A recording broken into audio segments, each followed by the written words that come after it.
안녕하세요 여러분, 요사입니다. 오늘은 좀 어두울 수도 있는 주제를 이야기하려고 해요. 그래서 배경이라도 좀 밝게 하고 싶어서 밝은 데로 나와서 이야기를 하려고 합니다. 오늘 어려울 수 있는 주제는요, 항상 살기 싫었던 제가 어렵게 찾은 내가 사는 이유, 이렇게 쭉 과정을 이야기해 보려고 합니다. 저는 사실 어릴 때부터 항상 우울했어요. 애기니까 막 뭘 맛있는 걸 사주신다든지 뭐 롯데월드 이런 데 간다든지 그러면 막 우와 신나 하잖아요. 그렇게 우와 신나 이런 걸 저도 다 했거든요.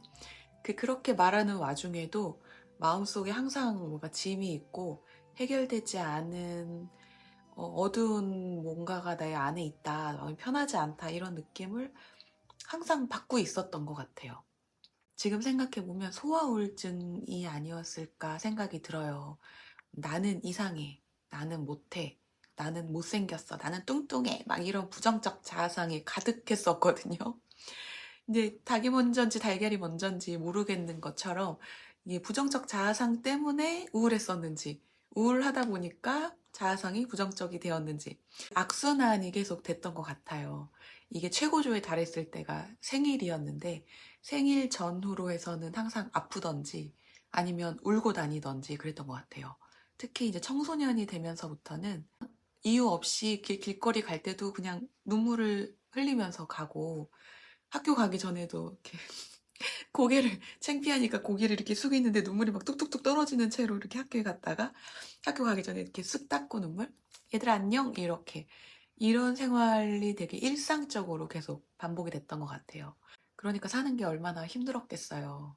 그래서 사실 항상 삶을 그만두고 싶다, 차라리 죽었으면 좋겠다 이런 생각을 정말 많이 했는데, 제가 그 생각을 실행에 옮기지 못한 이유 중에 가장 큰 게 제 밑에 가장 근본적으로 깔려있는 그 종교적인 기준이었었어요. 내가 내 의지로 삶을 끝내면 나는 지옥에 가니까, 지옥에 가면 지금보다 더 힘든 상황들을, 그 고통들을 당하면서 더 긴 영원의 시간을 견뎌야 되니까 나는 그럴 순 없어 라는 생각을 하면서, 그런 시간을 견뎌냈다라기보다는 그렇기 때문에 나는 죽을 수도 없어, 이렇게 좀 더 안 좋은 방향으로 그냥 제 삶을 이러지도 저러지도 못하고 유지해 나갔던 것 같아요.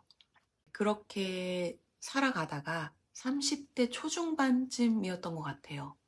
그때 제가 갖고 있던 그 종교적 기준이 있을 거 아니에요. 이게 맞고 이게 틀리다. 신은 이걸 바래 라는 기준이 있는데, 그게 내가 여태까지 생각했던 그 기준들이 사실 아니구나 라는 생각을 하게 된 적이 있었어요. 그래서 30년 넘게 살아왔던 저의 그 삶의 근간이 와르르르 무너지는 경험을 그때 했었거든요. 근데 제가 그렇게 우울하면서도 죽지 못하고 사는 이유는 죽으면 지옥에 갈까 봐서였는데, 죽어서 지옥에 간다라는 생각도 아, 이건 틀린 생각일 수도 있겠다라는 생각이 든 거예요. 그럼 갑자기 내가 왜 살아야 되지? 왜 죽지 않고 이 힘들고 우울한 세상을 내가 계속 이어나가야 되지? 이런 생각이 정말 진지하게 들면서 그 답을 찾으려고 애를 쓸 수밖에 없는 상황이 됐었어요. 그래서 정말 그때 열심히 그 답을 찾으러 다녔었는데, 시중에 나온 사는 이유에 대한 책들 이런 것들은 정말 거의 다 본 것 같아요. 그리고 철학 수업도 그때 좀 기웃거렸던 것 같고, 사람들을 만날 때 이게 입버릇처럼 그걸 물어보기도 했었어요. 너는 왜 살아? 사는 이유가 있어? 뭐 때문에 살아? 이런 거를 막 물어보고 다니면서 정보를 수집하기 시작했었어요. 저는 그게 너무 그때 간절했었거든요. 그래서 한 2년 정도를 그렇게 정보를 수집하고 다녔던 것 같아요.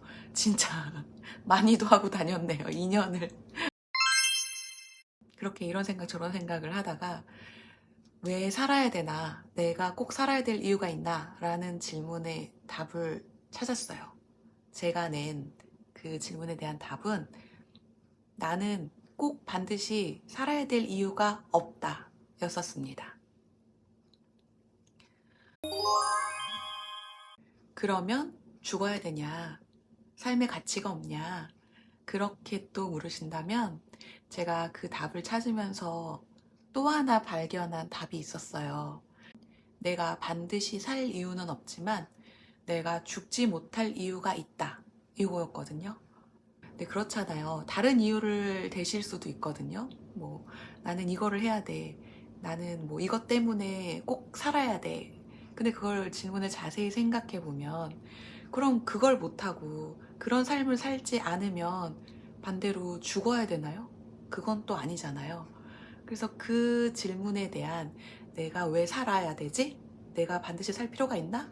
라는 질문에 대한 근본적인 답은 결국 내 생명의 무게를 책임질 수 있어야 되는데, 우리가 생각할 수 있는 가장 가까운 답이 태어났으니까, 내 삶이 주어졌으니까, 내가 이 삶을 굳이 끊고 죽을 만한 이유가 없을 수도 있고, 또 죽지 못할 이유가 있으니까, 이게 정답이라고 생각했어요.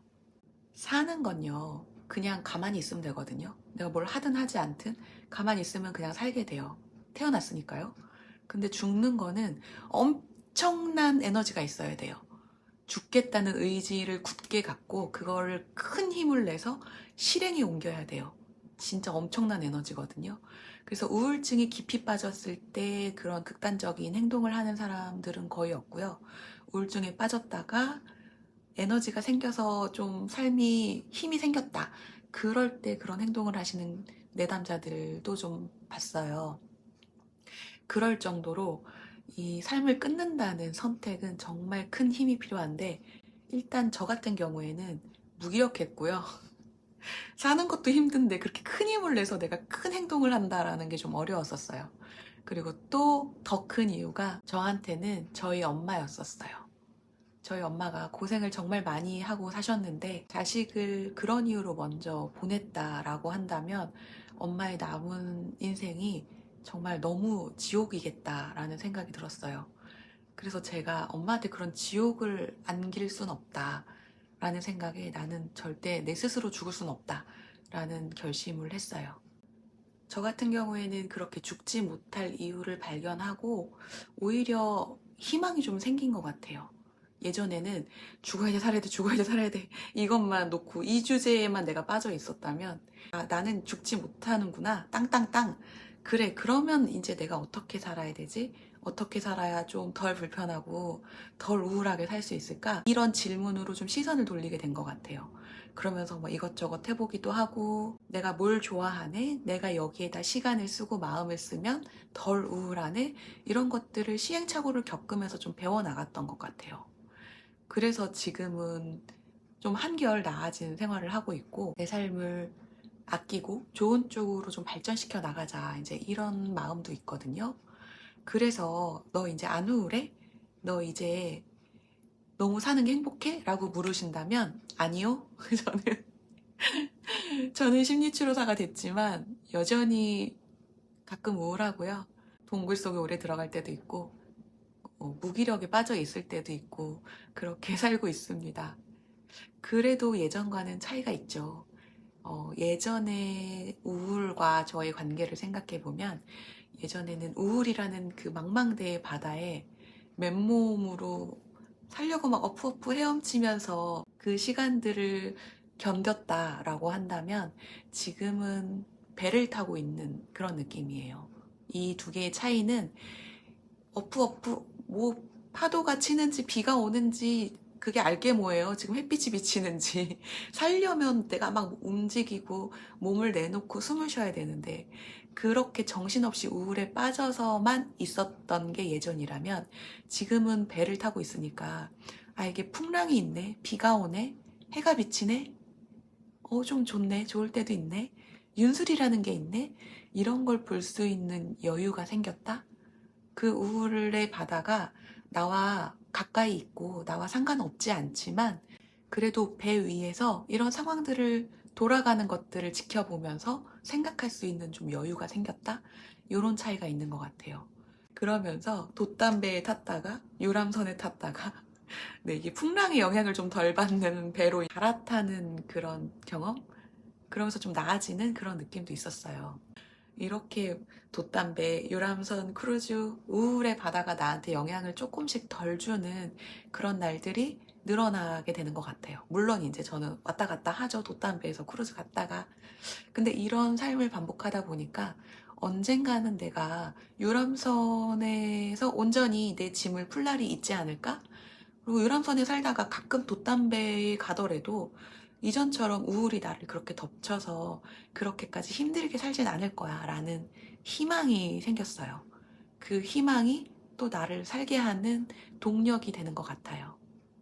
우리가 삶을 생각할 때 어떻게 보면 너무 짧다, 어떻게 보면 또 너무 길어 이렇게 생각을 하잖아요. 그건 삶이라는 게 살아서 움직이는 성질이 있기 때문에 우리가 이렇게 볼 땐 이렇게 보이고 또 반대로 저렇게 보이기도 하고 그런 여러 가지 모습이 있는 게 아닌가 이렇게 생각을 해요.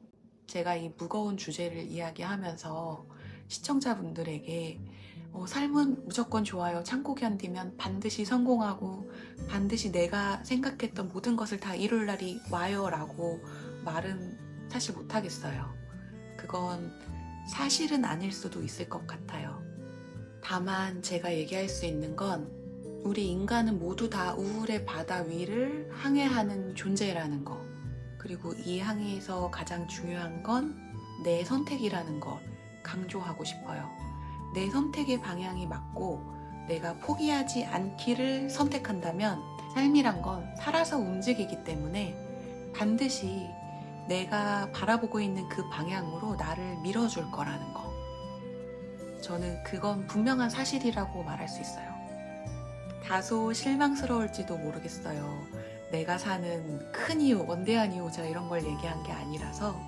근데 저는 이런 과정을 통해서 지금까지 살아가고 있고 점점 더 제 삶을 소중하게 여기면서 하루하루 열심히 살아야겠다 라고 생각하는 지금의 제가 됐습니다. 여러분한테는 이게 어떻게 들렸는지 궁금해요. 오늘의 료사 라디오 여기까지 하겠습니다. 오늘은 편안한 밤 아니고 낮이니까 편안한 날 보내세요. 안녕.